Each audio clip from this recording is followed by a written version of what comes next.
तो उसको मैं एक्सप्लेन कर देता हूँ। एक्सप्लेन नहीं किया था मैंने, सिर्फ आपको लिखाया था, तो आपको एक्सप्लेनेशन की जरूरत है। तो आप इसमें ध्यान रखेंगे कि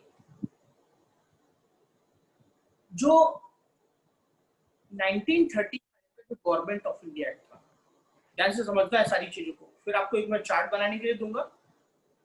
1935 का जो गवर्नमेंट ऑफ इंडिया एक्ट था, मतलब क्या था कि भारत इंडिया का जो कॉन्स्टिट्यूशन बना है उसका एक कॉन्स्टिट्यूशनल डेवलपमेंट हुआ है, एक संवैधानिक विकास हुआ है। और उसमें वैसे तो सारे ही एक्ट इम्पोर्टेंट है, लेकिन दो कुछ ज्यादा ही इम्पोर्टेंट है, जैसे कि गवर्नमेंट ऑफ इंडिया एक्ट 1919 और दूसरा गवर्नमेंट ऑफ इंडिया एक्ट 1935, जिसको भारत सरकार अधिनियम 1935 कहता है। तो इनमें प्रावधान ये था कि इलेक्शन में पार्टिसिपेट करना था। समझो आप इस बात को ध्यान से, इलेक्शन में क्या करना था, पार्टिसिपेट करना था।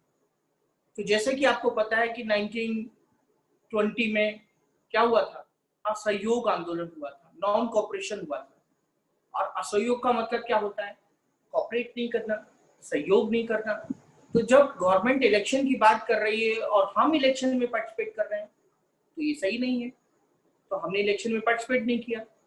बाद में क्या हुआ, चौरी चौरा का जो प्रोसीजर हुआ, मतलब चौरी चौरा की जो इंसिडेंट हुआ, उससे गांधी जी ने नॉन कॉपरेशन को वापस ले लिया।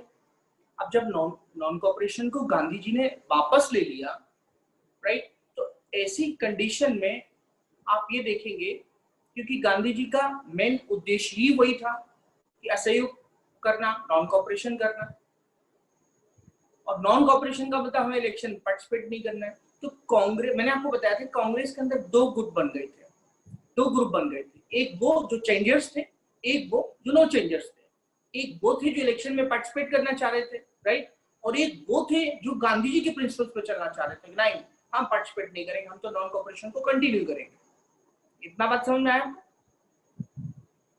तो आपने देखा होगा कि बाद में कांग्रेस के अंदर जो स्वराज पार्टी थी, राइट, उसने जो है इलेक्शन में पार्टिसिपेट किया। और आपको ये भी पता होगा कि इलेक्शन में उसको काफी ज्यादा वोट्स भी मिले थे। स्वराज पार्टी ने बहुत सारी जगह इलेक्शन जीता, अच्छी अच्छी पोस्ट पे आए वो लोग। और जब वो दोबारा इलेक्शन में जाने लगे, राइट, सेकेंड टाइम, तो वो हार गए। और मैंने आपको बताया था कि सीआर दास की डेथ हो चुकी थी। और उसके बाद जो है फिर जिस तरीके से स्वराजिस्ट लोगों के हाथ में गांधी जी के जेल जाने के बाद, राइट, जिस तरीके से कांग्रेस या हमारा फ्रीडम स्ट्रगल का जो लीडरशिप है, राइट, वो किसके हाथ में आ गया था, स्वराजिस्ट के। और सीआर दास की डेथ के बाद जब स्वराजिस्ट चले गए, तो उसके बाद फिर से वो लीडरशिप किसके हाथ में आ गई, गांधी जी के हाथ में आ गई। ये मैं आपको ये बता रहा हूँ कि जो गवर्नमेंट ऑफ इंडिया एक्ट 1919 था, उसमें इलेक्शन की प्रोविजन थे। तो आपको ये ध्यान में रखना है। मैं अभी आपको कुछ नहीं लिखना है, क्योंकि अब आपको चार्ट बनानी है, अभी आपको समझने पे ज्यादा ध्यान देना है, क्योंकि आपको चार्ट भी बनाना है। इसलिए आप सुनिए मेरी बात। तो जो गवर्नमेंट ऑफ इंडिया एक्ट 1919 था, उस 1919 गवर्नमेंट ऑफ इंडिया एक्ट में दो प्रोविजन, उसमें उसके द्वारा हुआ क्या, उसके द्वारा जो है, जो 1919 का गवर्नमेंट ऑफ इंडिया एक्ट था, उसके द्वारा सेंट्रल लेजिस्लेटिव असेंबली के इलेक्शन हुए। ये एग्जाम में क्वेश्चन पूछा जाता है। अभी आपको चार्ट बनाना है, उससे लिखना है, बट समझो आप कि कह सकते हैं कि गवर्नमेंट ऑफ इंडिया एक्ट 1919 जो था, उसके तहत इलेक्शन होने थे। मैं चार्ट निकाल देता हूं तो ज्यादा अच्छा रहेगा, तो आप सामने सामने देख भी पाएंगे और समझ भी पाएंगे। उसी कुछ चीज को मैं समझा रहा हूँ, ठीक है? पर बाद में बनाना है, पहले आप समझ लेना उसको, बाद में आप उसको बनाना।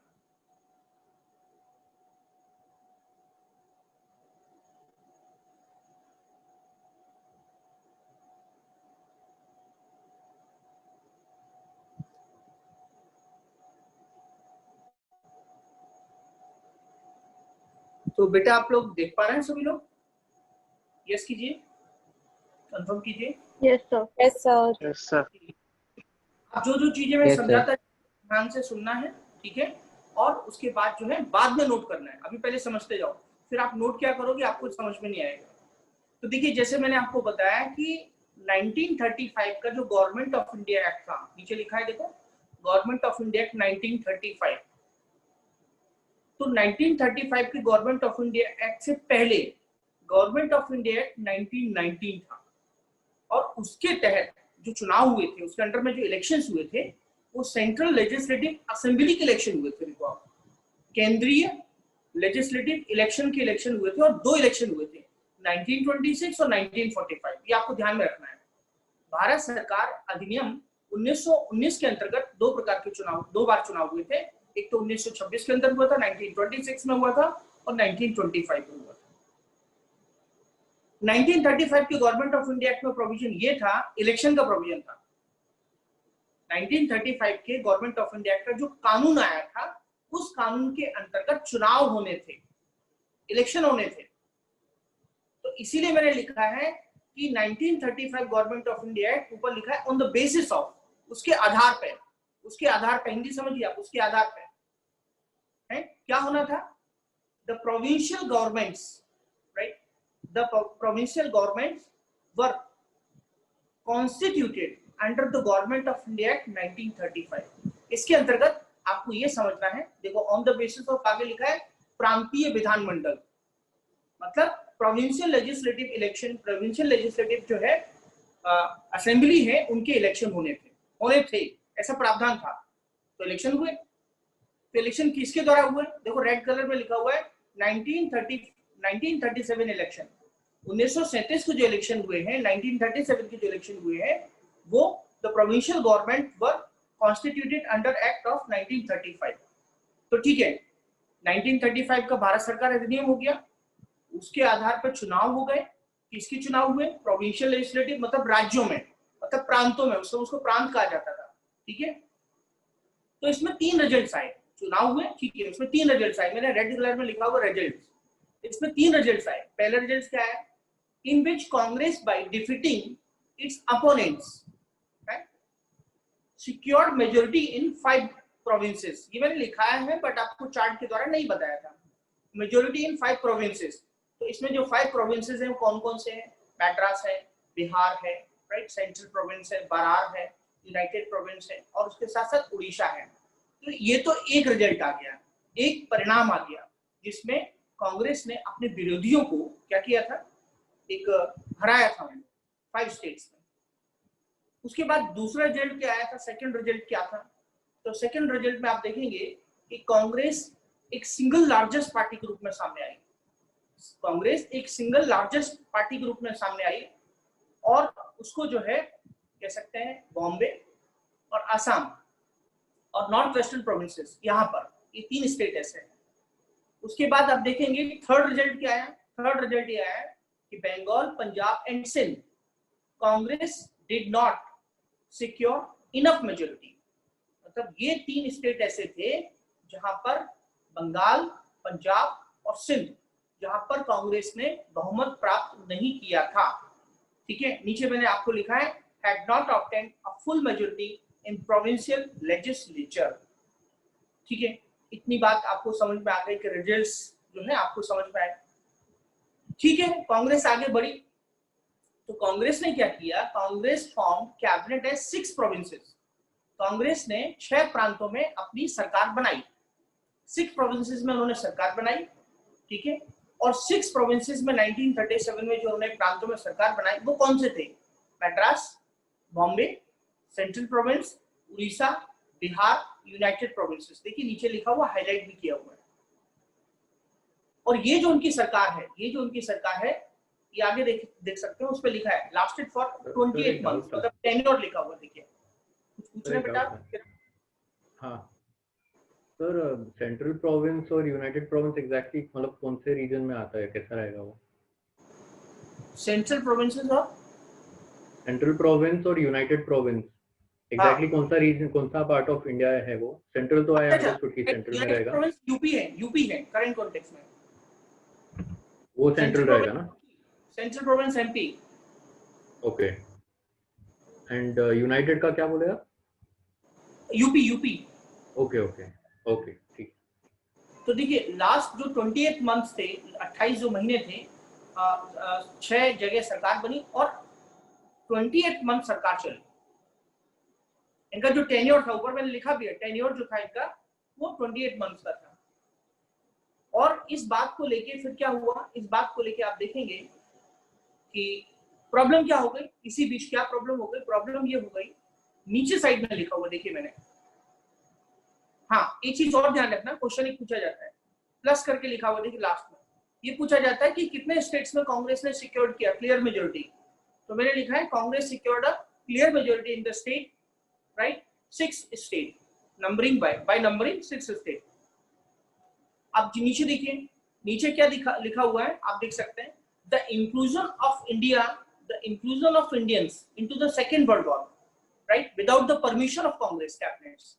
एक्चुअली हुआ ये था कि जो सेकेंड वर्ल्ड वॉर था, सेकेंड वर्ल्ड वॉर में भारतीयों को शामिल कर दिया गया था बिना कांग्रेस की कैबिनेट से पूछे हुए, कांग्रेस कैबिनेट से पूछे हुए।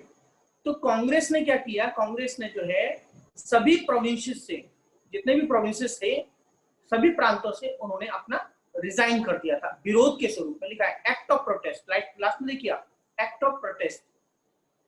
यहाँ पे फिर क्या हुआ, मुस्लिम लीग ने उस दिन खुशी का दिवस मनाया, बहुत खुश हो गए वो लोग, राइट। और उन्होंने जो है इस्तीफा इन्होंने कब दिया था, रेजिग्नेशन कब दिया था, रेजिग्नेशन दिया था 22 अक्टूबर 1939 को। और इसको मुक्ति दिवस ने इसी चीज को क्या बनाया, एक मुक्ति दिवस बनाया, day of deliverance. Day of deliverance का मतलब होता है मुक्ति दिवस। 22 दिसंबर 1939 मुस्लिम लीग ने उसको मुक्ति दिवस के रूप में या डे ऑफ डिलीवरेंस के रूप में सेलिब्रेट किया। भारत के सभी मुसलमानों से, उस दिन फ्राइडे का दिन था, भारत के सभी मुसलमानों से कहा कि आप इसको जो है वो सेलिब्रेट करें डे ऑफ डिलीवरेंस के रूप में, ठीक है। तो आप इस चीज को जो है, अब आपको मैंने सारी चीजें समझा दी हैं, अब आप इसको नोट कर सकते हैं, ठीक है। जब आपका सभी लोगों का वो चार्ट बन जाए तब आप मुझे जो है इन्फॉर्म कीजिए, राइट, व्हाट्सएप पे, फिर उसके बाद में आगे कंटिन्यू करता हूँ, ठीक है। चलिए स्टार्ट कीजिए लिखना।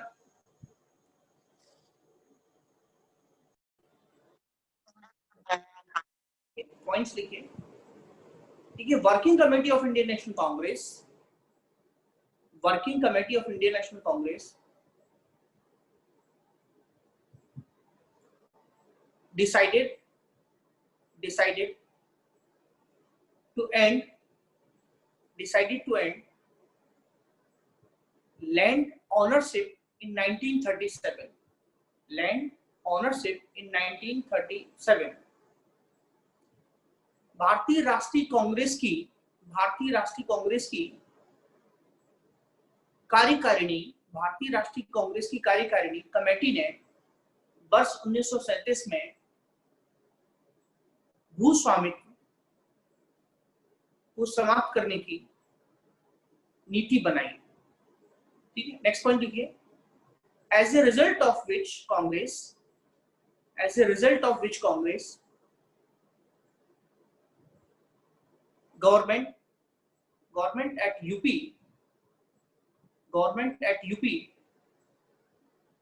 And Bihar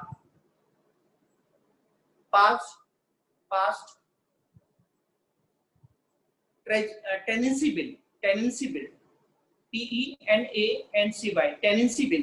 tenancy bills Hindi में है। संयुक्त प्रांत और बिहार में कांग्रेस सरकारों द्वारा काश्तकारी बिल, संयुक्त प्रांत और बिहार में कांग्रेस सरकारों द्वारा काश्तकारी बिल पारित किए गए, ठीक है। आगे लिखिए, Congress secured 134 seats,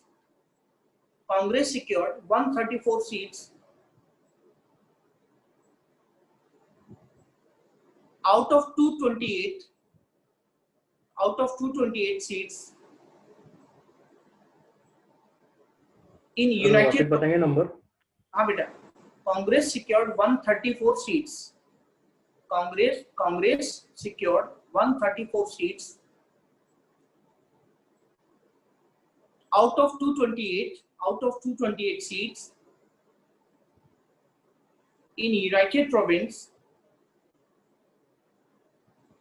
and formed government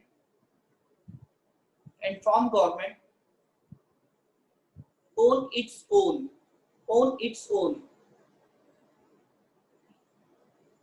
आगे लिखिए, हिंदी में है कि वर्ष 1937 में संपन्न, वर्ष 1937 में संपन्न प्रांतीय, वर्ष 1937 में संपन्न प्रांतीय विधानसभा चुनाव में, प्रांतीय विधानसभा चुनाव में यूपी और संयुक्त प्रांत के कुल 228 में से 134 स्थानों पर कांग्रेस को सफलता मिली। ठीक है, इस सरकार में गोविंद बल्लभ पंत, इस सरकार में गोविंद बल्लभ पंत कानून एवं न्याय मंत्री, कानून एवं न्याय मंत्री,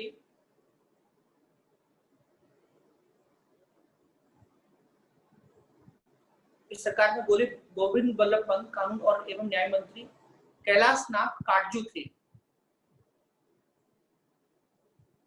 कानून मंत्री गोविंद बल्लभ पंत थे और न्याय मंत्री कैलाश नाथ काटजू थे। जबकि वित्त विभाग रफी अहमद किदवई के पास था, जबकि वित्त विभाग रफी अहमद किदवई के पास था। Govind Ballabh Pant was chief minister. तो कैलाश नाथ के बाद क्या बोला आपने? मैं तो कैलाश नाथ के बाद एक बार बोलिए। अभी आप इंग्लिश में लिखिए ना, अभी इंग्लिश में लिखिए, मैंने हिंदी में बोला था, इंग्लिश में लिखिए बेटा, इंग्लिश में। आपका इंग्लिश मीडियम है ना?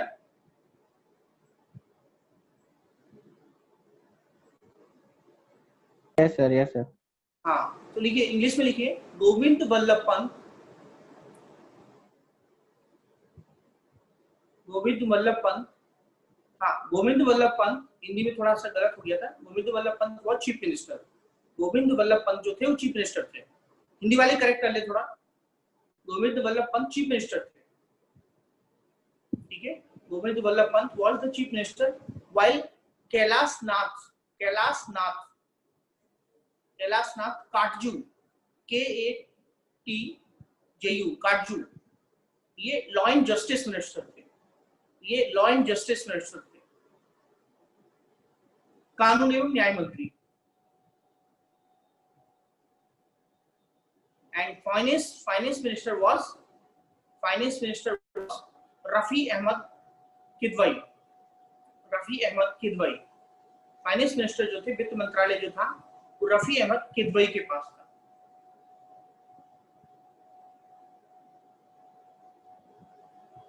एक्चुअली कुछ स्टेट्स थे कांग्रेस गवर्न स्टेट्स थे, कांग्रेस के द्वारा शासित जो स्टेट्स थे, ठीक है, तो वहां कुछ मुस्लिम लोगों की कंप्लेंट्स थी, जो अब सरकार है तो फिर शिकायतें तो होंगी भाई, सीधी सी बात है। तो कुछ गवर्नमेंट्स जो, अंकिता बोलो बेटा। So ये Congress secured 134 seats out of 228 in। बेटा ये यूनाइटेड प्रोविंसेस की बात कर रहा हूँ, ये संयुक्त प्रांत स्पेशली उसी के लिए बात किया मैंने खाली, बस। ठीक है, तो इसमें जो है, जो कह सकते हैं, जो कांग्रेस की गवर्नमेंट बनी थी, सरकारें बनी थी, तो उस सरकार में सबसे खास बात ये थी कि जो मुसलमानों की कंप्लेंट्स थी, जो मुस्लिम्स की कंप्लेंट्स थी, उनको सुनने के लिए कुछ कमेटी बीच बीच में बनाई गई थी। तो कभी कभी उनका क्रोनोलॉजिकल ऑर्डर पूछ लिया जाता है, बाकी कुछ महत्वपूर्ण कह सकते हैं, तो आप क्रोनोलॉजिकल ऑर्डर में देखो, आपको पहले लिखना है, लिख सकते हैं आप, इंग्लिश में लिखिए, in Congress ruled states, in Congress ruled states, Congress ruled states, the report related to Muslims, the report related to Muslims grievances,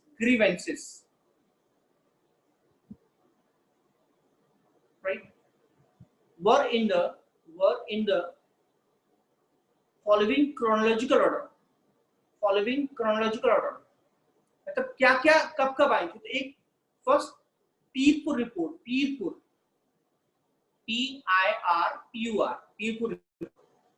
Pirpur report 1938।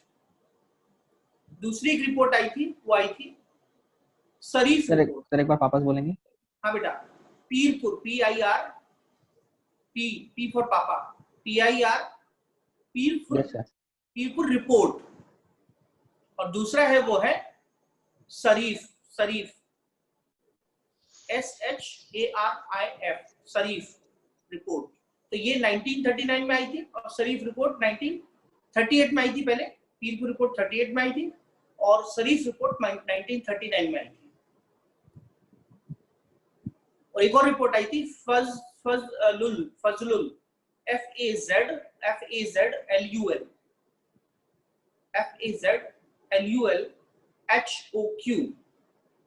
Fazlul हक रिपोर्ट, ये 1939 में आई थी। 1939 में आई थी। तो इससे संबंधित जो भी आपके प्रश्न पूछे जाएंगे, राइट, वो आप आसानी से कर पाएंगे। और मैं लास्ट में टेस्ट अब की बार रखने वाला हूँ पूरे हिस्ट्री का, और वो हम इंटरेक्शन मेथड से करेंगे। जो जो इंपॉर्टेंट चीजें होंगी उन तरीके से हम। कौन से ईयर में आया था? जी बेटा 1939। ओके। तो सर शुरू के जो दो रिपोर्ट्स है ना, वो रिपीट करेंगे। शुरू के 2 रिपोर्ट्स। पहला तो पीरपुर रिपोर्ट है। स्पेलिंग बताएंगे? PIRPUR।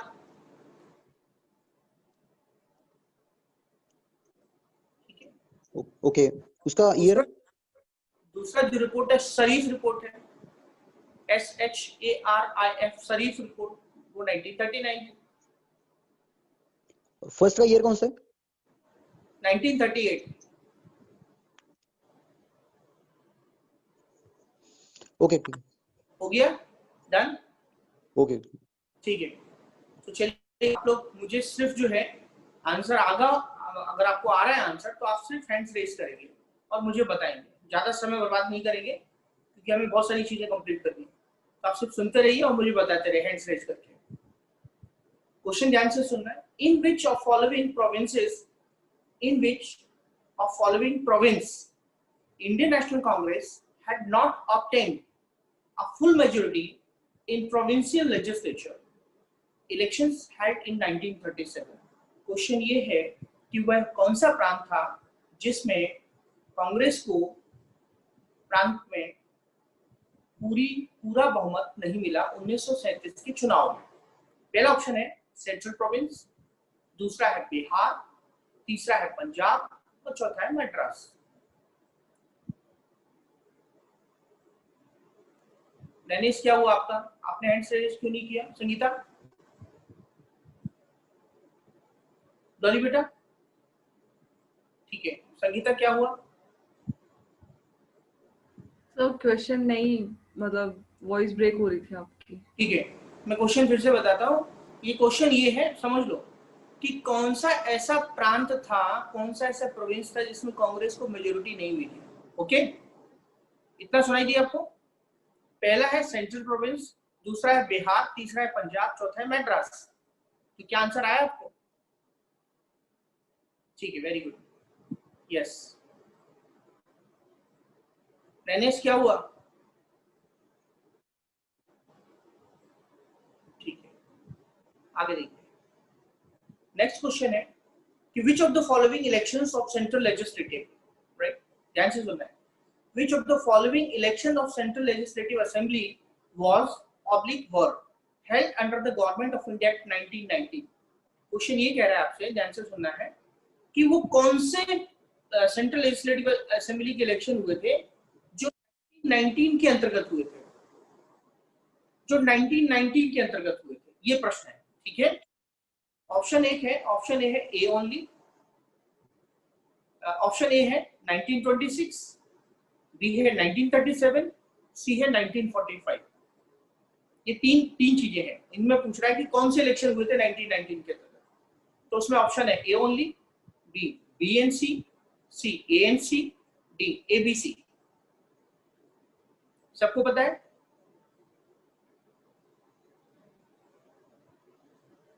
यस, ठीक है, यस, ठीक है, वेरी गुड। हार्दिक, आपको समझ में नहीं आ रहा है क्या? यस सर, समझा। ठीक है, next question. The provincial governments were constituted under the act of. प्रांतीय जो सरकारें थी उनका निर्माण किया गया किस कानून के अंतर्गत? बहुत ही सिंपल क्वेश्चन है। 1935, 1932, 1937 एंड 1947। तो क्या आंसर होगा इसका? पता है? ए होगा या सी होगा वो बताओ। 1937 होगा कि 35? 1935 35 35 35 होगा। Very good, yes. Next question, in which of the following states Congress did not won an absolute majority in the elections in the legislative assembly which were held under the 1935 act? ये आपसे ये पूछ रहा है ऐसा कौन सा state है जिसमें कांग्रेस को मेजोरिटी नहीं मिली, absolute majority? Option A Madras, B Bihar, C Orissa, D Bengal. तो आपको ये समझ में आ रहा होगा कि क्वेश्चन बार बार फ्रीक्वेंटली बन कहां से रहे हैं, ये समझ में आ रहा होगा आपको। ये आपको समझ में आ रहा होगा कि फ्रीक्वेंटली बार बार याद करने से समझ में आता है। पंजाब बंगाल सिंध, पंजाब बंगाल सिंध, देखो आप 3 चीजें आ जा रहे हैं। देखो हाईलाइट करके लिखा था मैंने, पंजाब बंगाल सिंध, ऐसा है।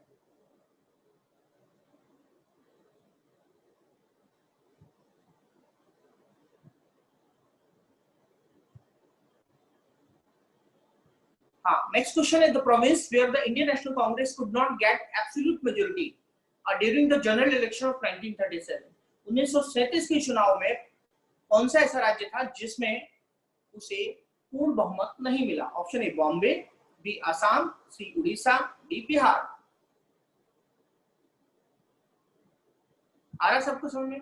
फटाफट हैंड रेज कीजिए और आगे बढ़िए बस, ठीक है। सर एक बार वापस बोलिए ना क्वेश्चन। हाँ, क्वेश्चन है, the province where the Indian National Congress could not get absolute majority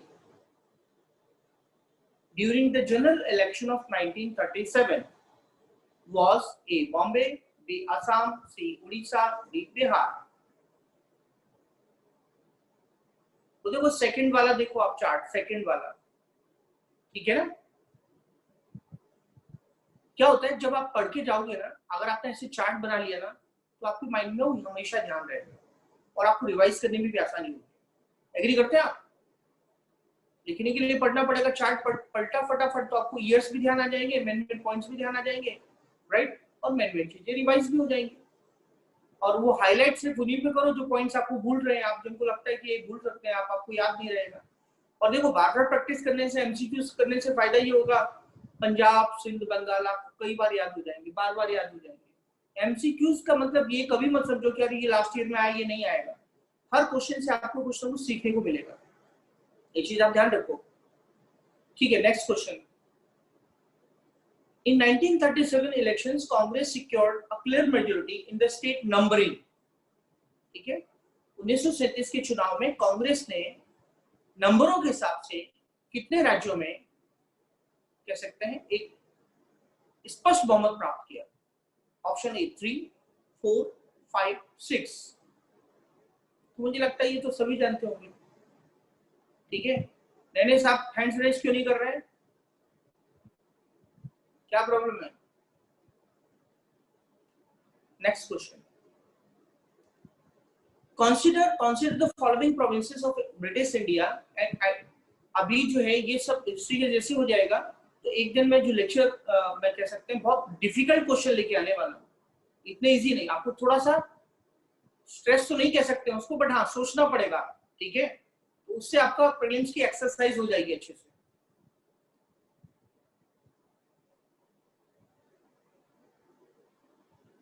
अच्छा ठीक है, नो प्रॉब्लम, ठीक है। उसे कहते हैं वॉइस ऑफ कॉन्साइंस, अंतरात्मा की आवाज, ठीक है दीपक?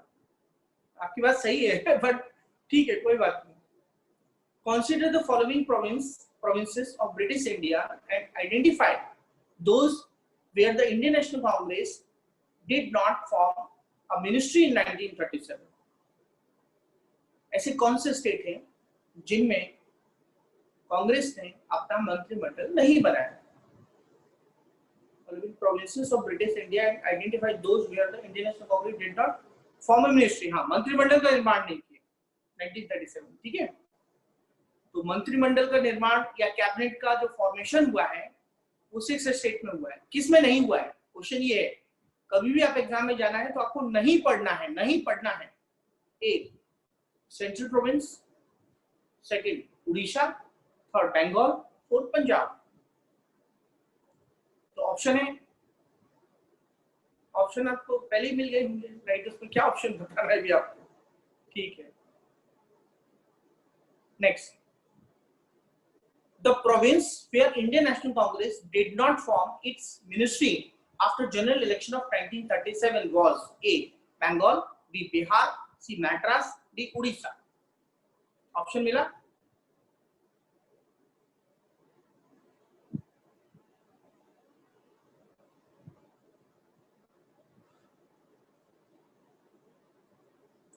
हाँ।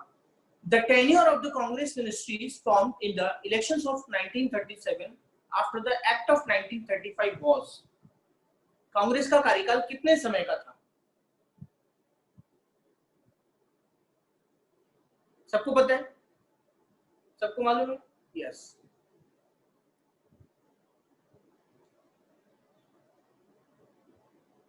Muslim League celebrated the Day of Deliverance. Muslim League celebrated the Day of Deliverance in 1939, 1942, 1946, 1947। Year पता है ना? Yes.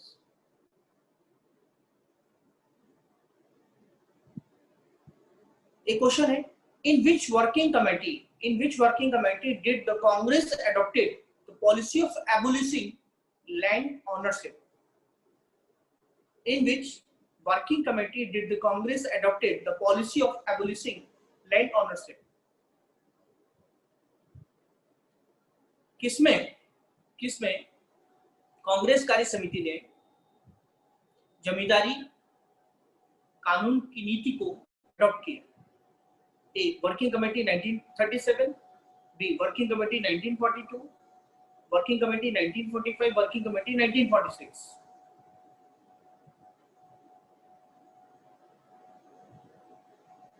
किसको लेने समझ में नहीं आया कि आपको? सर एक बार वापस बताना। बेटा ये क्वेश्चन ये देखो, आपको मैंने लिखाया होगा। क्वेश्चन ये है कि जो कांग्रेस वर्किंग कमेटी थी उसने लैंड ओनरशिप के लिए 1937 में क्या किया था? देखो अपने नोट्स देखो, आप नोट्स देखो, मैंने लिखा है 1937 में क्या हुआ था। लास्ट में देखो, जब चार्ट बनाई थी, चार्ट के तुरंत बाद मैंने लिखाना स्टार्ट किया। जैसे चार्ट yes, sir. तो ये है working committee 1937, working committee 1937। Yes sir. अच्छा, आपसे ये पूछा गया है कि कौन सा पोर्टफोलियो जो है, कौन सा पोर्टफोलियो फाइनेंस यूपी में जो सरकार बनी थी, तो फाइनेंस मिनिस्टर किसको बनाया गया है? ऐसा क्वेश्चन है, तो पता होगा कौन है? रफीक किदवई साहब, राइट? मैं आपको बता चुका हूं, रफीक किदवई साहब।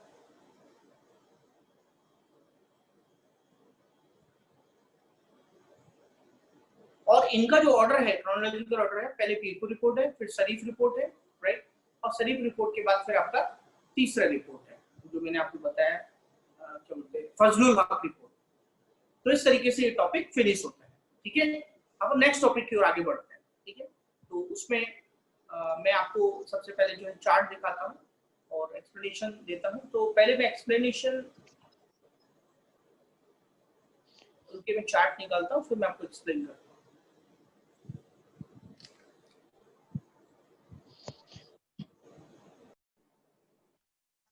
अभी कॉन्सेप्चुअल क्वेश्चन क्या हो गया? कॉन्सेप्चुअल क्वेश्चन ये हो, आपसे पूछा जाएगा कि कांग्रेस ने कौन से इश्यू पर रेजिग्नेशन दिया। तो अगर आपने पढ़ा है तो बता नहीं पाएंगे आप कि भाई भारतीयों को बिना उनकी परमिशन के क्या किया था? इन्वॉल्वमेंट कर दिया था, राइट? सेकेंड वर्ल्ड वॉर जब इन्वॉल्वमेंट कर दिया था, उनसे पूछा नहीं, इसलिए उन्होंने रेजिग्नेशन कर दिया, इस्तीफा दे दिया। और इसी बात को लेके मुस्लिम लीग ने क्या कर दिया? डे ऑफ डिलीवरेंस बना लिया। इतनी सी बात। आगे बढ़ते हैं।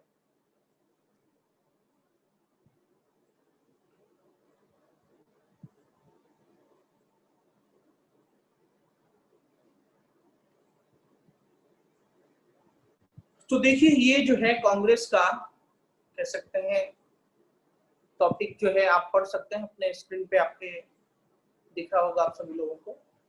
तो इसको मैं पहले एक्सप्लेन कर देता हूँ, फिर आप लोग बनाना चालू करेंगे। पहले मेरा एक्सप्लेनेशन जरूरी है ताकि आपको सारी चीजें समझ में आ जाए कि मैंने क्या बनाया। तो नेक्स्ट टॉपिक जो है वो आपका त्रिपुरी क्राइसिस ऑफ कांग्रेस 1939 है। देखिए क्या हुआ था कि कांग्रेस जो है एक ऑल इंडिया लेवल का ऑर्गेनाइजेशन था, संगठन था। इसमें जो भी प्रोमिनेंट लीडर्स थे जो फ्रीडम स्ट्रगल में एक वाइटल रोल प्ले कर रहे थे, वो सब लोग कांग्रेस में अंदर थे।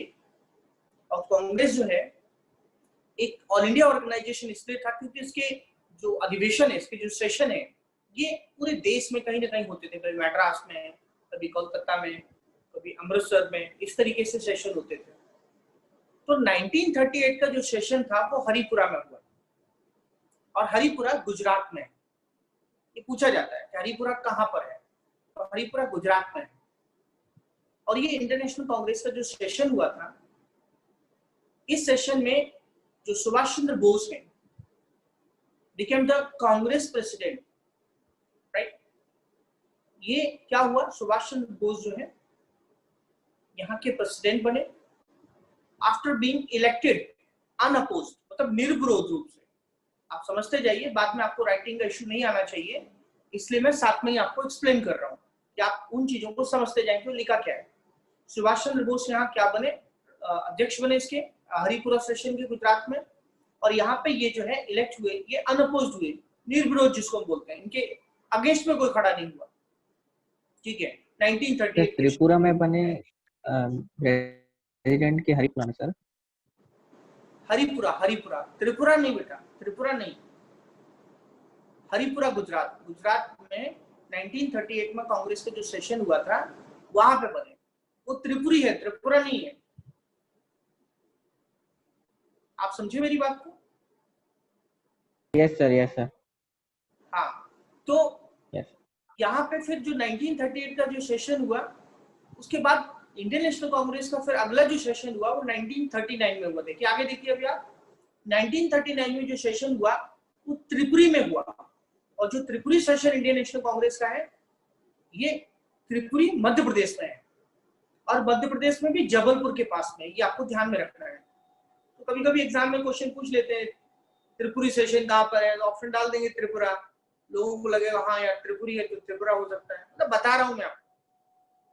ये जो है एमपी जबलपुर में है। और यहाँ पे हुआ ये जो सेशन था, इस सेशन में सुभाष चंद्र बोस जो थे, इनको फिर से रीइलेक्ट किए गए। ये दोबारा से कांग्रेस के लिए फिर से अध्यक्ष फिर से बना दिए गए, प्रेसिडेंट फिर से बना दिए गए। और जब यहाँ पे चुनाव हुए, इलेक्शन हुए, तो गांधी जी ने कह सकते हैं कि अपना एक कैंडिडेट जो है वो सुभाष चंद्र बोस के अगेंस्ट में खड़ा किया था, और उनका नाम था पट्टाभी सीतारामैया। तो जो पट्टाभी सीतारामैया थे, ये अगेंस्ट में खड़े हो गए। लेकिन सुभाष चंद्र बोस जब जीत गए तो फिर ये गांधी जी को बहुत बुरा लगा कि मेरे कैंडिडेट्स हार गए, जो कि गांधी जी जिनको सपोर्ट कर रहे थे। गांधी जी ने भी कहा था कि इट्स माय डिफीट, ये मेरी हार है, जिसमें मैंने नहीं लिखा है, आपको ध्यान रखना है। तो इस प्रकार से सेकेंड टाइम में वो जो है निर्वाचित हुए, इलेक्ट हुए, रीइलेक्ट हुए। लेकिन हुआ ये कि गांधी जी से उनके डिफरेंसेस क्रिएट होने लगे। अब डिफरेंसेस क्रिएट तो होना ही था, जैसे कि आप समझ सकते हैं, क्योंकि गांधी जी के कैंडिडेट कुछ और, कोई और थे, और सुभाष चंद्र बोस सिलेक्ट हो गए। तो ऐसी कंडीशन में उनके जो ओपिनियन है, उनके जो आइडियाज हैं, उनमें डिफरेंस आया।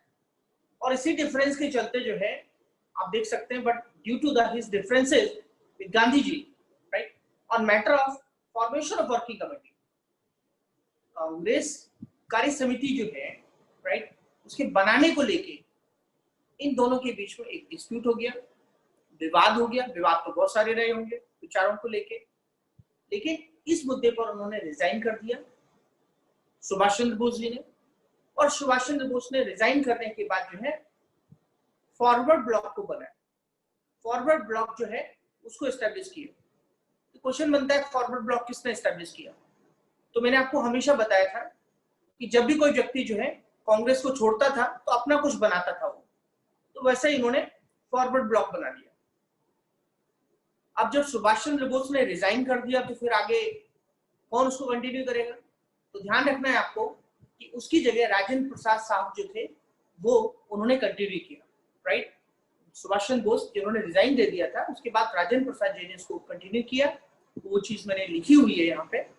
और एक चीज आपको ये समझना है कि ये जो ऑर्गेनाइजेशन था जिसके बारे में मैंने बताया, ये लेफ्टिस्ट आइडियोलॉजी को बिलोंग करता है, ठीक है। अब लेफ्टिस्ट आइडियोलॉजी क्या होती है ये मैं आपको बताऊंगा बाद में, जब आप पॉलिटिकल साइंस पढ़ेंगे तो आपको समझ में आएगा। एक राइटिस्ट होते हैं और एक लेफ्टिस्ट होते हैं, जिनको वामपंथी विचारधारा वाली कहते हैं। वामपंथी विचारधारा हिंदी में बोलते हैं और इंग्लिश में उसको लेफ्टिस्ट आइडियोलॉजी कहते हैं। और इधर तो जैसे कि आपको पता है कि सेकेंड वर्ल्ड वॉर के जो बादल छाए हुए थे, when the cloud of second world war, नीचे देखिए, were hovering above the Europe, Subhash wanted to, ठीक है, Subhash wanted to take benefit, take लिखा है, take benefit of Britain and Germany. क्या वो था कि जर्मनी से, राइट, क्या बोलते हैं, ये एडवांटेज लेना चाहते थे। इसलिए वो ये चाहते थे कि ये जो अंग्रेजों के सामने जो परेशानी है, जो एक संकट है, उसका एक फायदा उठाया जाए और हम जो ब्रिटिश रूल है उसको हम किसी भी तरीके से उखाड़ फेंकते हैं और ब्रिटिश रूल को यहाँ से जो है हम समाप्त कर देंगे। ये चाहते थे सुभाष चंद्र बोस जी, लेकिन गांधी जी ऐसा नहीं चाहते थे। तो विचारों में इनके कॉन्ट्राडिक्शन था। तो यही त्रिपुरी क्राइसिस इसको इसलिए बोलते हैं बिकॉज कंट्राडिक्शन हो गए थे। सुभाष चंद्र बोस ने अपना इस्तीफा दे दिया था, रेजिग्नेशन दे दिया था। तो ये इसमें इंपॉर्टेंट बात है, आप इसको नोट कर सकते हैं जैसे आपको समझ में आया होगा, ठीक है। आपका जब कंप्लीट हो जाए तो मुझे आप व्हाट्सएप कर सकते हैं। स्टार्ट कीजिए लिखना।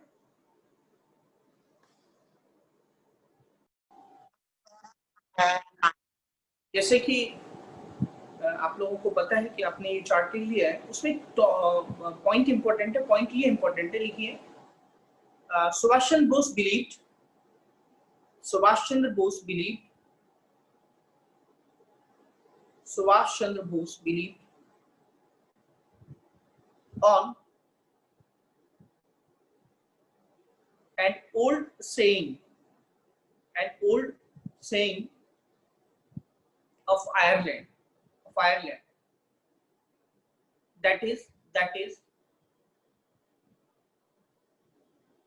bracket में लिखो, need of English is an opportunity. Need of English is an opportunity for Ireland, inverted comma close. उनका विश्वास, सुभाष चंद्र बोस जी का विश्वास। सर एक बार वापस हाँ बेटा बताएं। नीड ऑफ, हाँ, need of English is an opportunity of Ireland, IRELAND, inverted comma close, ठीक है। तो इसका मतलब ये होता है, इसका मतलब ये हिंदी में कि उनका विश्वास आयरलैंड की पुरानी कहावत पर था। पुरानी कहावत क्या थी? इंग्लैंड की आवश्यकता आयरलैंड के लिए अवसर है। इंग्लैंड की आवश्यकता आयरलैंड के लिए अवसर है।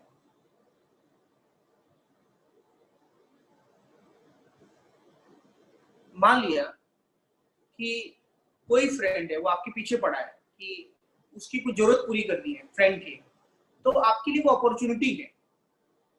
उस फ्रेंड की रिक्वायरमेंट पूरी करने के लिए आप उससे बार्गेनिंग कर सकते हैं। अपॉर्चुनिटी समझे आप?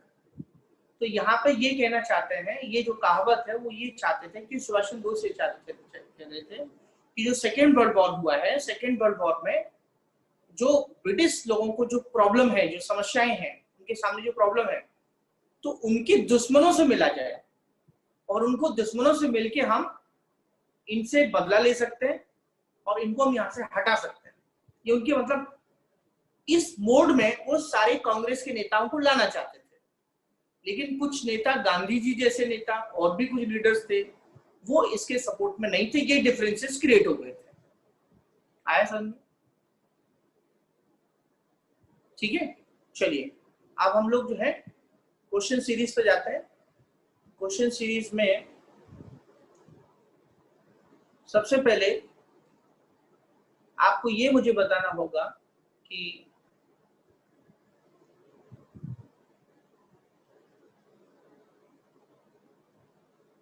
who was elected the president of Indian National Congress in 1938? Option: Abdul Kalam Azad, Subhash Chandra Bose, Pattabhi Sitaramaiya and J.V. Kripalani. Answer तो मिल गया होगा, राइट? संगीता, आपने कैमरा ऑफ कर रखा है?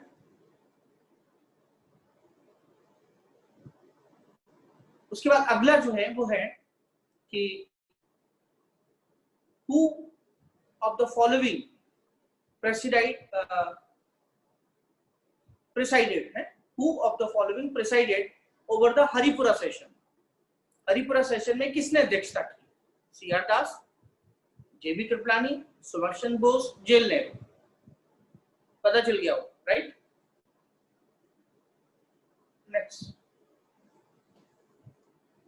Haripura were annual session. Question देखिए, Haripura, where annual session of Indian National Congress was held under the presidency of Subhash Chandra Bose in 1938, is situated in the state of A. Gujarat, B. Madhya Pradesh, C. Maharashtra, and D. Rajasthan. Yes.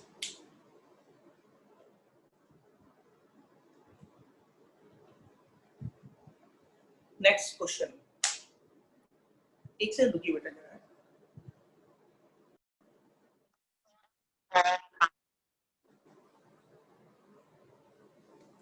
हाँ, तो कौन से state में बेटा पता है सबको? Gujarat, right?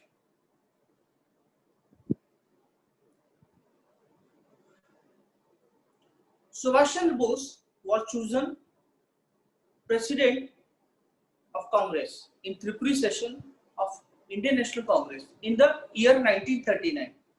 Where is Tripuri? A. Kolkata, B. Pune, C. Jabalpur, D. Ahmedabad.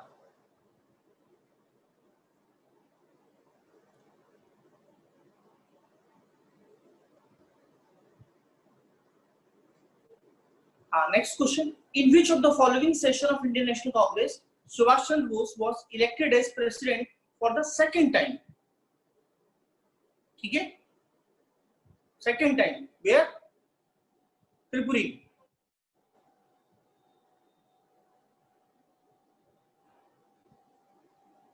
हाँ, next question. Netaji Subhash Chandra Bose became the president of Indian National Congress by defeating which leader? A. Sardar Vallabh Bhai Patel, B. जेल Nehru, C. Maulana Abul Kalam Azad, C. Rajagopalachari and P. Sitaramayya. सर मिल गया, right? Subhash Chandra Bose defeated Pattabhi Sitaramaiya and became president of Indian National Congress at Haripura session, Tripuri session, Lahore session, and Madras session. Right? Yes.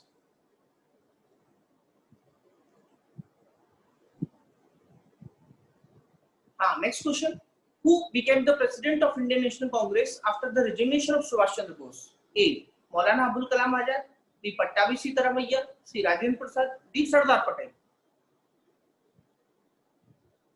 मतलब यहाँ question ये कि सुभाष चंद्र बोस के resignation, इस्तीफा देने के बाद कौन बना? बाकी के टाइम के लिए मतलब कौन बना? पता है? दीपक, आपका आंसर नहीं है? पता है। ठीक है।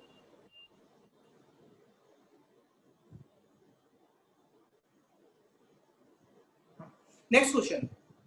The whole dispute between Subhash Chandra Bose and right wing after the Tripuri session of Congress centered around to the question of A.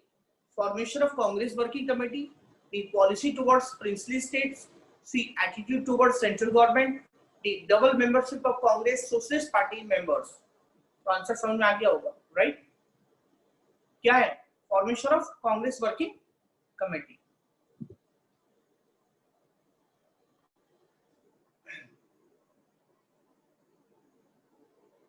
तो ऐसा कौन सा व्यक्ति था जो गॉड सेंट अपॉर्चुनिटी बताया था कि जो अंग्रेजों के समय जो अभी दिक्कत है उसका हम फायदा ले सकते हैं? तो इसका आंसर है सी राजगोपालाचारी, एम ए जिन्ना, सुभाष चंद्र बोस, जवाहरलाल नेहरू। तो आंसर आपको मिल गया होगा, राइट?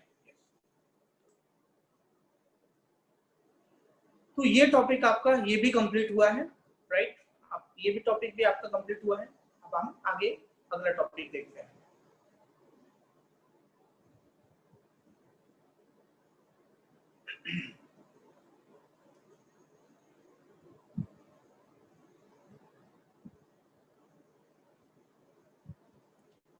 हेडिंग डालिए Indian next topic Indian princely state,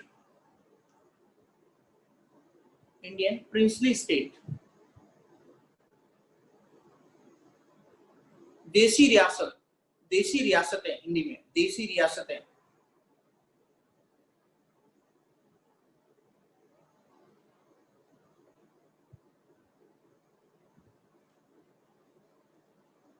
तो इसके लिए जो है सबसे पहले आप जो है एक चार्ट है वो बनाइए आप, उसके बाद में स्टार्ट।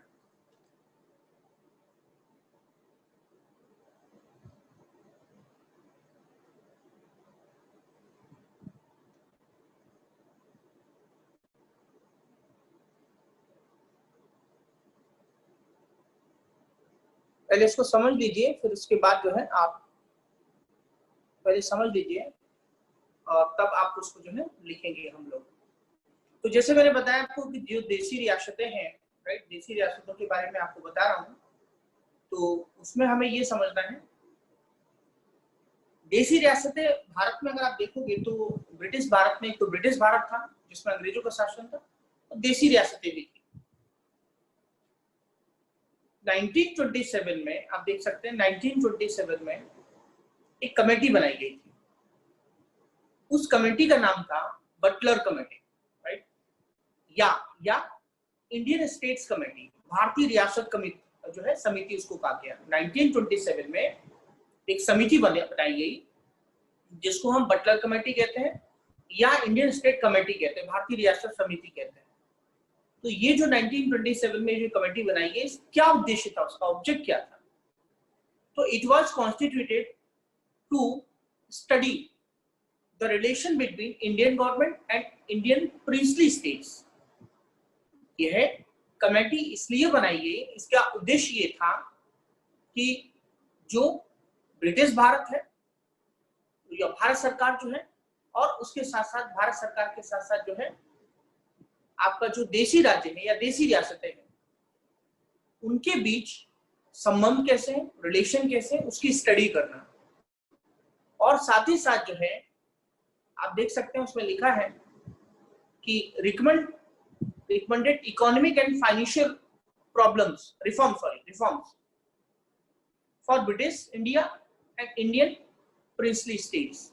भारत सरकार तथा भारतीय रियासतों के बीच संबंधों की जो जांच है, उनके रिलेशन को इन्वेस्टिगेट करना और उसके बारे में रिकमेंडेशन देना। और उसके बाद जो ब्रिटिश इंडिया है और इंडियन जो प्रिंसली स्टेट्स है, उनके बीच इकोनॉमिक और फाइनेंशियल जो प्रॉब्लम्स है उनको कैसे इंप्रूव किया जाए, उनमें कैसे रिफॉर्म्स लाया जाए, इसके लिए इस समिति को बनाया गया था। जब प्रिंसली स्टेट के बारे में अगर कोई इंडिपेंडेंट क्वेश्चन आता है तो कंटेंट बहुत सारा काम आएगा आपको, और हर जगह कहीं ना कहीं कोई ना कोई नॉलेज आपको कहीं ना कहीं काम आएगी। तो देखिए कमेटी तो बना दी गई, लेकिन ये जो कमेटी बनाई गई, ये जो समिति बनाई गई, इसमें एक सबसे खास बात थी कि एक एडवोकेट थे जिनका नाम था, देख सकते हैं, लेजली स्कॉट, राइट। तो जितने भी भारतीय देसी रियासत की जो नरेश थे, नरेश का मतलब जो राजा होते हैं, किंग्स होते हैं, उन सब ने मिलके एक एडवोकेट बनाया। और एडवोकेट का काम ये था कि जो प्रिंसली स्टेट्स हैं उनका व्यू क्या है, तो उनके व्यू को रिप्रेजेंट करने के लिए इनको अपॉइंट किया गया ताकि वो कमेटी से मिलेगा और अपनी बात को रखेगा। मुझे लगता है आपको मेरी बात समझ में आई होगी, राइट। इतना आप लिख लीजिए, ये बैकग्राउंड है जो काफी इंपॉर्टेंट है। फिर मैं आगे कंटिन्यू करूंगा, ठीक है? आप जब लिख लें तो मुझे बताइए please.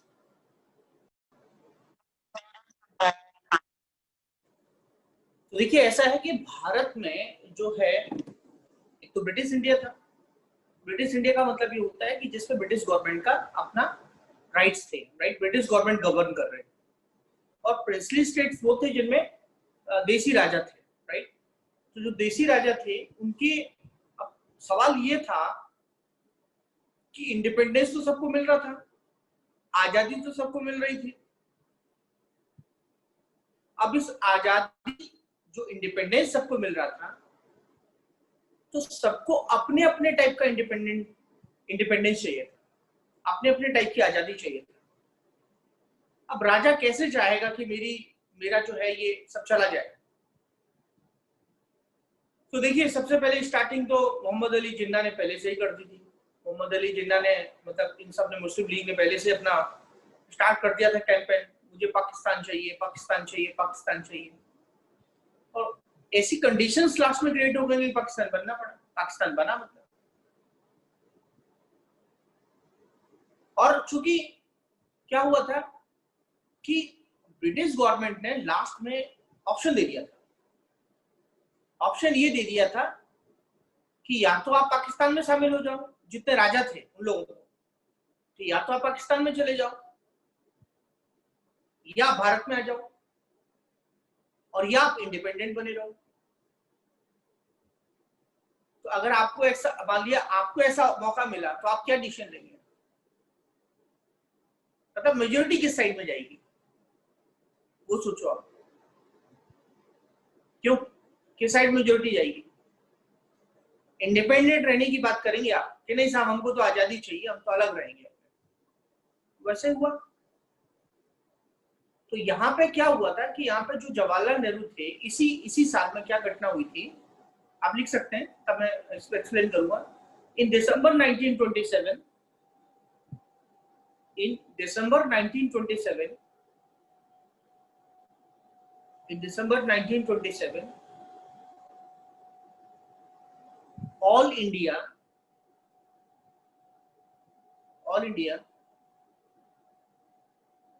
states,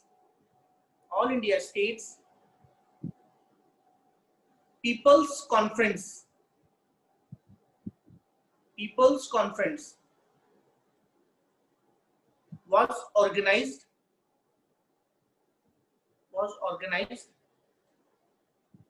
in which more than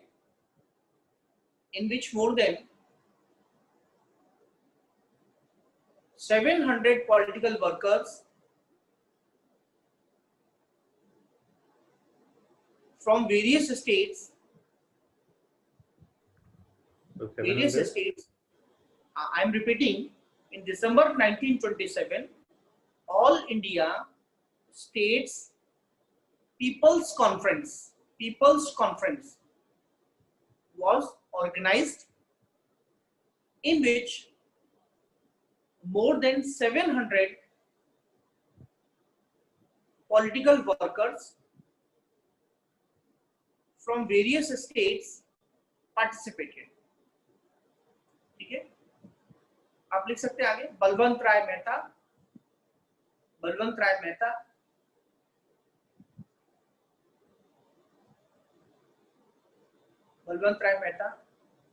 Manilal Kothari,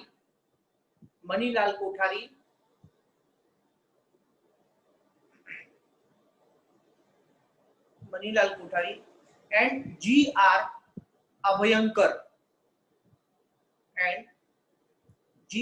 Abhyankar, Abhyankar played an important role in its organization.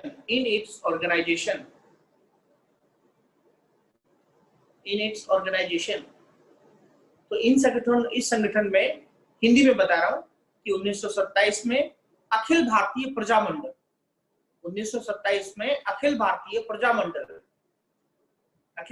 Prajamandal की बैठक हुई। अखिल भारतीय प्रजामंडल, राज्य प्रजामंडल है की बैठक हुई, जिसमें 700 से अधिक जो राजनीतिक लोग हैं, राजनीतिक कामगार हैं, विभिन्न राज्यों से उन्होंने पार्टिसिपेट किया, जिसमें बलवंत राय मेहता, मनीलाल कोठारी, जी.आर. अभयंकर, इन्होंने एक महत्वपूर्ण भूमिका अदा की।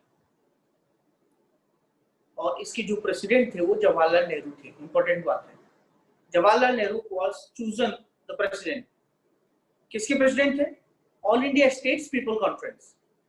All India states people conference, Jawaharlal Nehru was chosen the president of all India states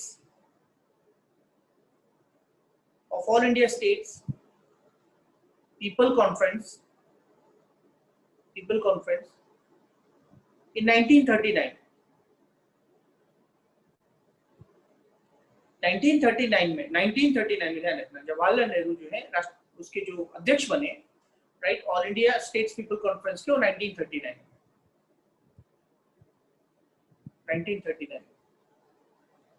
most of the princely states, most of the princely provinces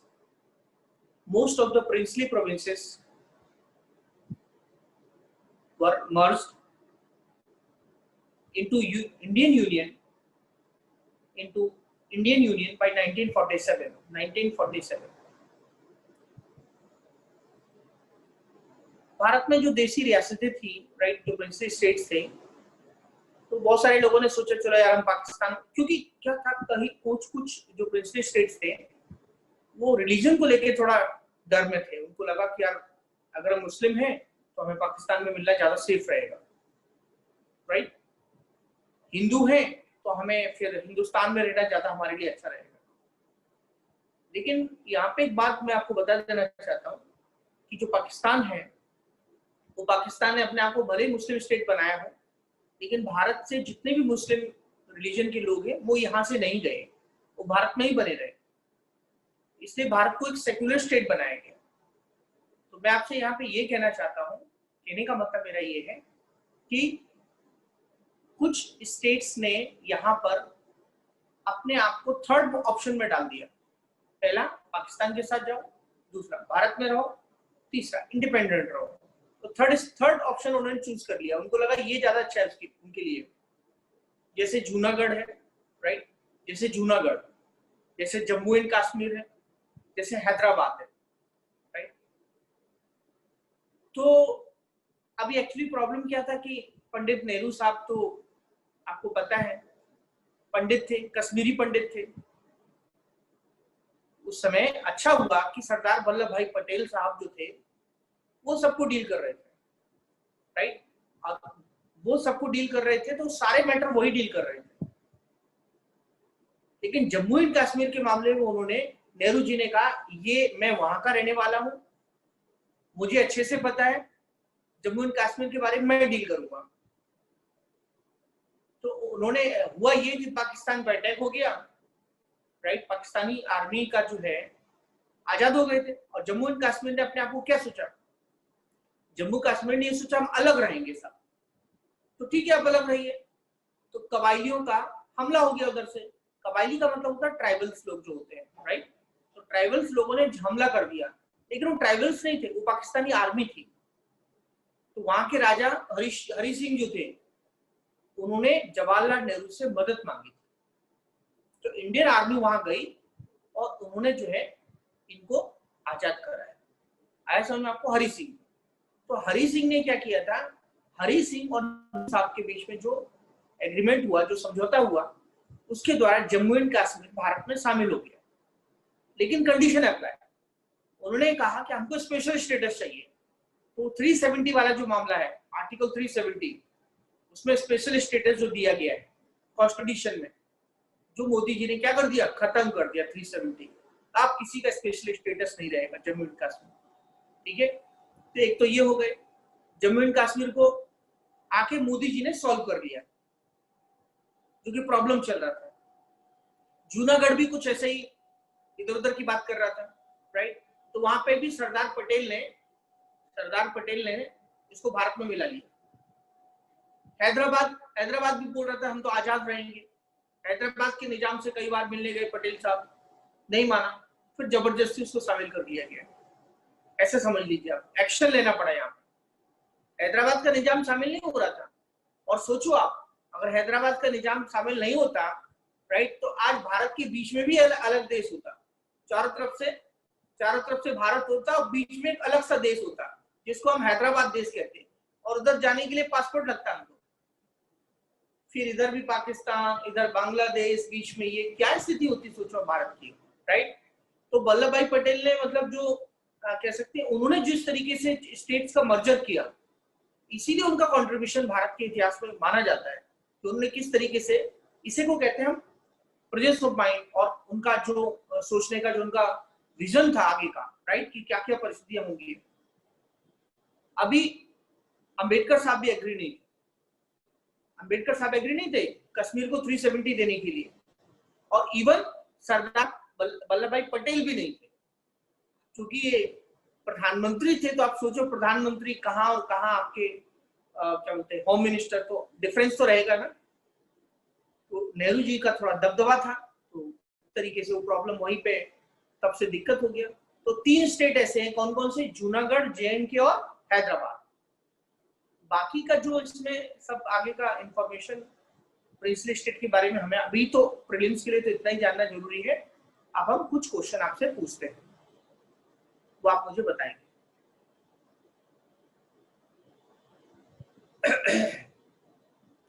question है, द पर्पस ऑफ, क्वेश्चन सुनिए मेरा ध्यान से, the purpose of Butler committee 1927। Butler committee का क्या उद्देश्य था? A, modernization of Indian army, B, innovative modernization of Indian agriculture, C, implementation of censor over national newspaper, D, improvement of relationship between Indian provinces and the crown।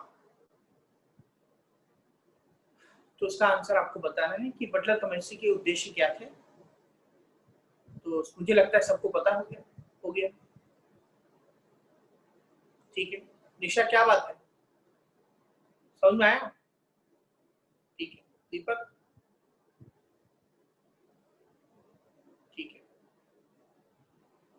Ankita, क्या बात है, समझ में आया आपको? नहीं आया? ठीक है, आया सर। सर एक बार वापस समझा दीजिए। हाँ बेटा, देखो हमारे यहाँ 2 प्रकार के राज्य थे, 2 प्रकार के टाइप से स्टेट। तो ब्रिटिश इंडिया था। ब्रिटिश इंडिया का मतलब क्या होता है? ब्रिटिश इंडिया का मतलब होता है कि जिसमें ब्रिटिश गवर्नमेंट का रूल था, ठीक है। और एक ऐसे थे जो राजा महाराजा, प्रैक्टिकल लैंग्वेज में समझ लो, राजा महाराजा। तो राजा महाराजा के रिलेशन, ठीक है, जिनको हम देसी राज्य कहते हैं, प्रिंसली स्टेट।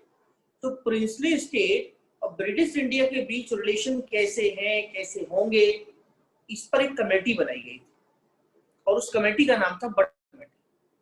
और बटलर कमेटी का दूसरा नाम भी था, मैंने लिखा है देखो, क्या था? बटलर कमेटी का दूसरा नाम भी लिखा है ना, और करके देखो लिखा है इंडियन स्टेट्स कमेटी। तो इसका ऑब्जेक्ट पूछा है। अभी तो मैं तो एक बात कहता हूँ, अगर आपने ठीक से पढ़ा है, कॉमन सेंस वाली बात है, अगर आपने ठीक से पढ़ा है, सारे ऑप्शन आपको सारे ऑप्शन आपको गलत नजर आएंगे, आपका ऑप्शन आपको खुद दिखाई देगा कि नहीं यार, ये तुरंत पता चलेगा ना उसमें क्या दिक्कत है, क्या सोचने की जरूरत है।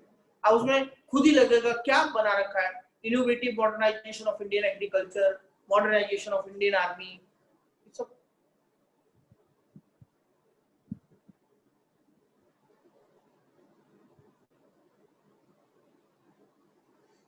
नेक्स्ट क्वेश्चन है, all India state people's conference was set up. Option A 1924, B 1926, C 1927, 1929। तो पता होगा मुझे लगता है सबको।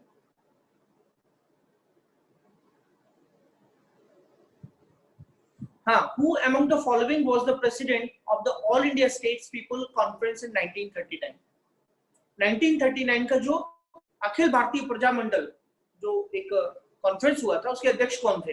जयप्रकाश नारायण, जवाहरलाल नेहरू, शेख अब्दुल्ला, सरदार वल्लभ भाई पटेल। सबको मालूम है आंसर? परफेक्ट।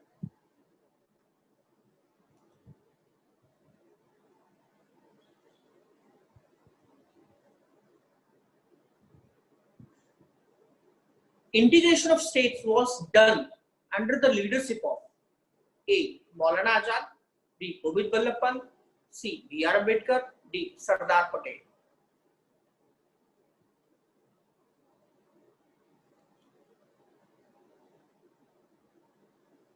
हाँ, मुझे ये बताना है which three Indian states delayed accession in India after other princely state had joined India। तो ऐसे 3 स्टेट्स हैं जिन्होंने भारत में मिलने से मतलब कोताही की या डिले किया। Option A Junagadh, Mysore, Jammu and Kashmir, B Junagadh, Hyderabad, J&K, C Udaipur, Kapurthala, J&K, D Hyderabad, Udaipur, Travancore. आया समझ में? जूनागढ़, हैदराबाद और जे&के।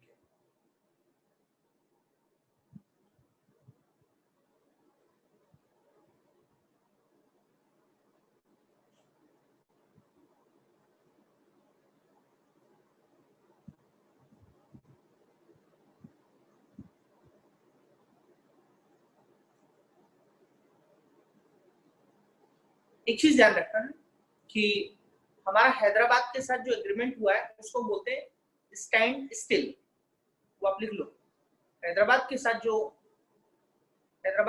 एग्रीमेंट हुआ था उसका नाम है stand still, STAND, stand dash still, STILL, stand still Hyderabad के साथ।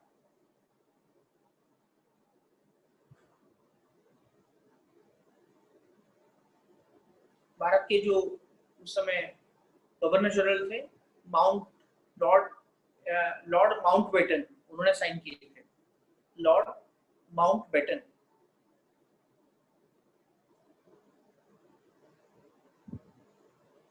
Lord Mountbatten. Lord mouth sir batten, Mountbatten, yes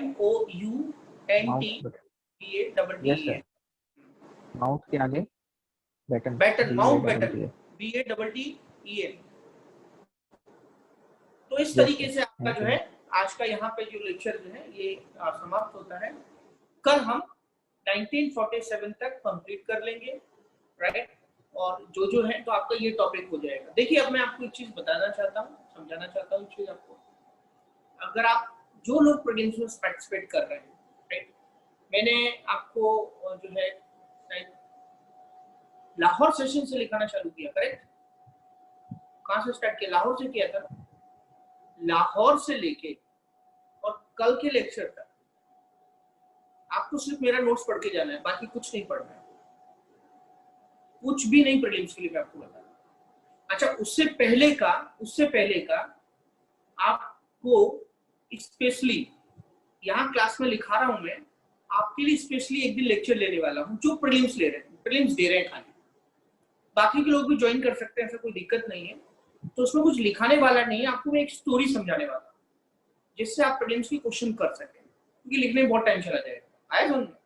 तो हम एक दिन, मैं आपको डेट बताऊंगा, उस दिन आपका 2 घंटे का लेक्चर होगा।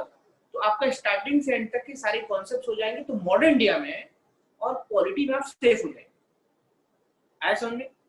अभी कुछ दिनों के बाद जैसे आपका ये मॉडर्न इंडिया होता है, तो मॉडर्न इंडिया के होने के बाद हम एक सीरीज स्टार्ट कर रहे हैं करंट अफेयर्स के। करंट अफेयर्स का मतलब ये है कि जितना पिछले साल का जो करंट अफेयर्स है, राइट, उसमें हम साइंस टेक लेंगे, इंटरनेशनल रिलेशन लेंगे, इंटरनेशनल रिलेशन के बाद इकोनॉमी लेंगे। तो ये जो अपने मेजर पोर्शन है कि जिससे आप प्रीलिम्स क्रैक कर लो, मतलब मैं जो आपको पढ़ाऊं वो आपके एग्जाम में काम आए। तो इससे आपको अक्टूबर के एग्जाम में आपको काफी हेल्प होगी। तो ये मॉडर्न इंडिया के तुरंत बाद में शुरू करने जा रहा हूँ करंट अफेयर्स की सीरीज। अब इसमें ऐसे स्टूडेंट को क्या फायदा होगा जो फ्यूचर में एग्जाम दे रहे हैं, उनको ये फायदा होने वाला है, उनको ये समझ में आने वाला है कि प्रीलिम्स के लिए क्या पढ़ना होता है, प्रीलिम्स के लिए कौन सी चीजें पढ़नी होती है, जब हम एग्जाम देने जाएंगे तो हमें क्या पढ़ना पड़ेगा, कि तैयारी कैसे की जाती है। तो आपको भी नोट डाउन करना है। आपको इसलिए नोट डाउन करना है ताकि आप जब फ्यूचर में एग्जाम देंगे तो आपको ये समझ में आएगा कि सर ने क्या क्या चीजें लिखाई थी और कैसे नोट्स बनाए थे, राइट। और एक बैकअप प्लान आपका तैयार होगा, चीजों को पहले से आप समझ पाएंगे। समझ में आया? तो वो लेक्चर सभी को अटेंड करते हैं। तो ये मैं करंट अफेयर्स अभी कराने वाला हूँ टॉपिक वाइज, आप लोग टॉपिक वाइज करेंगे और सिर्फ एग्जाम ओरिएंटेड करेंगे, बाकी हमको करंट अफेयर्स से क्या करना है, बस हमें आराम से मॉडर्न इंडिया फिनिश करने दो। जैसे ही खत्म होता है फिर हम करंट अफेयर्स की सीरीज पे लग जाएंगे, जो एग्जाम के लिए प्रीलिम्स 2020 एक्सक्लूसिव। क्या समझ में आया आप लोगों को? ठीक है बेटा। हाँ, तब तक आप लोग जो है घर पे आप लोग जो पढ़ रहे हैं अभी, कहने का मतलब है एक कोई टॉपिक आप ले लो और वो टॉपिक घर पे साथ में पढ़ते रहो। एनवायरमेंट, इकोलॉजी और बायोडाइवर्सिटी वाला जो टॉपिक है वो आप लोग तैयार करो, उसके बेसिक्स तैयार करो, उसकी रिवीजन तैयार करो और वो घर पे पढ़ना चालू करो। तो एक तरफ आप घर पे environment, ecology, biodiversity, climate change, pollution ये सब पढ़ रहे हैं, पॉलिटी आपका हो गया है, ये आपका हो गया है, करंट अफेयर्स में आपका करा दूंगा। और करंट अफेयर्स में हमारा ज्यादा फोकस इकोनॉमी पर रहेगा, साइंस टेक पर रहेगा, मतलब वो एरिया पर रहेगा जिससे आप प्रीलिम्स को क्रैक कर पाए। आपको क्या लेना देना है कि हम क्या पढ़ा रहे हैं, आपको सिर्फ इससे मतलब है कि अपना काम होना चाहिए, दैट्स इट। क्यों बेटा? तो ये होने दी, फिर हम लोग स्टार्ट करते हैं, ठीक है। तब तक आप लोग एनवायरमेंट, इकोलॉजी पढ़ो, और जिसके पास नोट्स नहीं हो मैं भेजता हूँ, आपके पास है तो ठीक है, नहीं तो मैं भेजता हूँ। जिसके पास नहीं है मुझे बता सकता है। तो आज मैं एनवायरमेंट, इकोलॉजी आपको तैयार करना है, और मेरे पास कुछ अपडेटेड नोट्स है, मैं सबको ही भेज देता हूँ, जान दो आप उसी से पढ़ो, ठीक है। इंग्लिश मीडियम में ध्यान रखना, इंग्लिश मीडियम में, हिंदी मीडियम में नहीं है, इंग्लिश मीडियम में, हिंदी मीडियम में भी देखता हूँ अपडेटेड है तो मैं भेजता हूँ आपको, ठीक है। चलिए फिर गुड नाइट, कल मिलते हैं बेटा, ठीक है। Good night Thank you, sir. sir. Good night sir.